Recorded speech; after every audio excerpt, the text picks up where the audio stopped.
Ar atpažįsti šitą jausmą? Pamatai kitą moterį, jos drąsą, jos sėkmę, laisvę ir tavo pirma reakcija yra ne džiaugsmas ir ne pavydas, tai kažkoks vidinis susitraukimas ir mintis, aš tai taip negaliu. Arba kadangi jai pasisekė, tai man nepasiseks.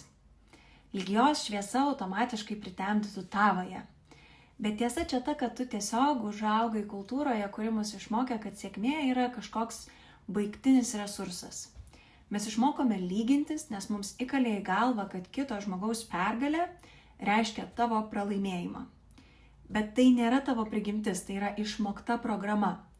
Ir ši programa išsitrina tik vienu būdu, kai tu pradedi reguliariai būti tarp žmonių, kurie nuoširdžiai džiaugiasi tavimi. Moterų rate mes mokomės reaguoti į kitą moterį ne iš konkurencijos, o iš meilės. Kai pamatai, kad kitos moters spindėjimas iš tavęs neatima absoliučiai nieko, tavo pačios gyvenime atsiranda neįtikėtinai daug erdvės. Tad kviečiu tave į tokią erdvę. Liepos mėnesį prasideda naujas moterų ratas.